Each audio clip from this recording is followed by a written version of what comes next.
The number one thing I always tell parents about frustration is you have to communicate your frustration in a very pragmatic way to your child. So helping them understand frustration is a completely normal emotion. I feel it every day, some days more than others. It doesn't make anything wrong with me.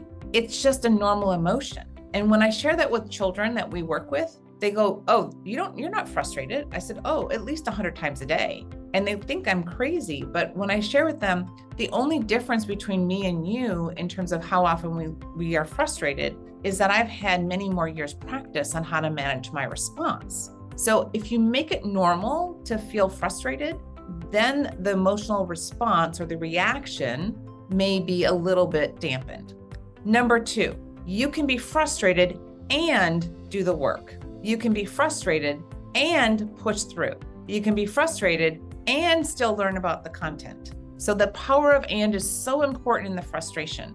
Just because you're frustrated, this does not give you permission to shut down. Only they can control how they respond to frustration. I can't tell them to calm down. I can't tell them it's going to be okay. I can't tell them to stop being crying because there's nothing worse to do to somebody who's frustrated and tell them, don't be frustrated. The key thing that you want to help them with is you look frustrated. How can I help you get back on track? And what you want to help them with is what other choices do they have? When you have those choices, it makes it a lot easier to understand I'm frustrated.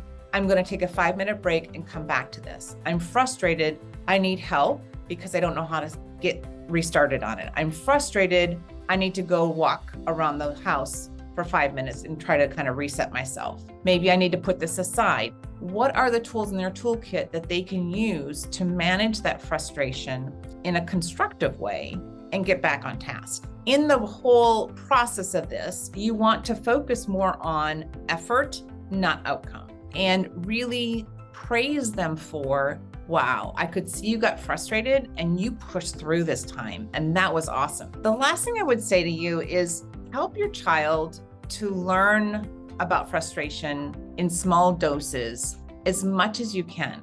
Do not make life easy for them. Do not solve their problems. Do not jump in and rescue them. When something comes up and it's a challenge, you might ask them, so what ideas do you have in terms of how to handle this?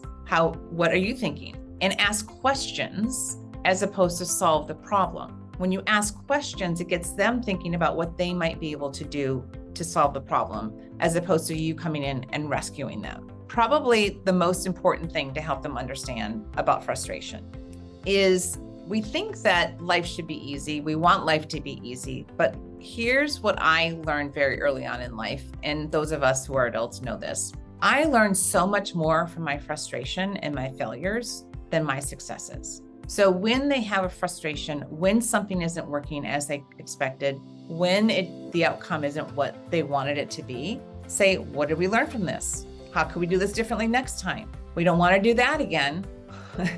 And helping them understand that frustration and failure is part of the learning process. And we learn so much more from that. And that this is a data collection method that helps them to improve in terms of how they're going to get through life. So help them understand frustration is normal.